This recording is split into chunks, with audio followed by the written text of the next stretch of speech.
ഹേ Jans, welcome back. അപ്പൊ ഞാനിപ്പോൾ ഉള്ളത് ആലപ്പുഴയിലെ തന്നെ ഫേമസ് ആയിട്ടുള്ള കഞ്ചളങ്ങര അമ്പലത്തിലാണ്. കാരണം ഈ അമ്പലത്തിൽ ഇപ്പോൾ ഉത്സവം നടക്കുകയാണ് ജാൻസ്. അപ്പൊ ഇതൊക്കെ ഇവിടെ ചിക്കരക്ക് ഇരിക്കുന്ന പിള്ളേരാട്ടോ. അപ്പൊ ഞങ്ങൾ വന്നപ്പോ ഇവിടെ എന്തോ പരിപാടിയൊക്കെ നടക്കുവാണ്. പിന്നെ ഞങ്ങൾ എല്ലാവരും കൂടെ നേരെ പുഴുങ്ങുന്ന കാണാൻ പോയി. ഇത് ഇവിടുത്തെ ഒരു പരിപാടിയാണ് ജാൻസ്. അത് കഴിഞ്ഞപ്പോഴത്തേക്കും ഞങ്ങൾ ഇവിടുത്തെ എല്ലാ കടകളിലും ഒന്ന് എക്സ്പ്ലോർ ചെയ്യാൻ കയറി. പക്ഷെ ഞങ്ങൾ ഒന്നും മേടിച്ചില്ല. അങ്ങനെ ഞങ്ങൾ അതുവഴി നടക്കുമ്പോഴത്തേക്കും ഒരു ക്യാമറ ഞങ്ങൾ സ്പോട്ട് ചെയ്തു. അപ്പൊ പിന്നെ ഒരു വീഡിയോ എടുക്കാതെ പോകുന്ന മോശമല്ലേ. അങ്ങനെ ഞങ്ങൾ അമ്പലത്തിന്റെ തൊട്ടടുത്തുള്ള 7 വരി കൈതോലയുടെ അടുത്ത് വന്നു. ഇവിടുത്തെ പ്രത്യേകത എന്താണെന്ന് വെച്ചിട്ടുണ്ടെങ്കിൽ നമ്മൾ ഒരു കൈ കൊണ്ട് എന്തെങ്കിലും ആഗ്രഹിച്ചിട്ട് ഇവിടെ കെട്ടിയിടണം.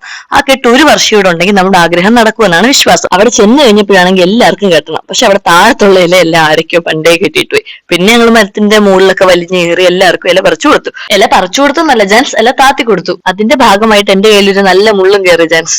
അത് കഴിഞ്ഞ് തിരിച്ച് അമ്പലത്തിലേക്ക് വന്നിട്ട് ഞങ്ങൾ അവിടെ നിന്ന് എന്തൊക്കെയോ മേടിച്ച് കഴിച്ചു ജാൻസ്. കാരണം അമ്പലത്തിൽ ഉത്സവത്തിന് വന്ന ഇതാണല്ലോ നമ്മുടെ മെയിൻ. അപ്പൊ ഇനി ആരെങ്കിലും ഇവിടെ ഉത്സവത്തിന് വരാതെ ഉണ്ടെങ്കിൽ മസ്റ്റ് ആയിട്ട് വരണം. കാരണം ഇതൊരു നല്ല എക്സ്പീരിയൻസ് ആണ് ജാൻസ്. ഈ അമ്പലത്തിലെ വൈബ് ആണെങ്കിലും പൊളിയാണ് ജാൻസ്. അപ്പൊ ഇത്രയുള്ള വീഡിയോ. ബൈ ജാൻസ്.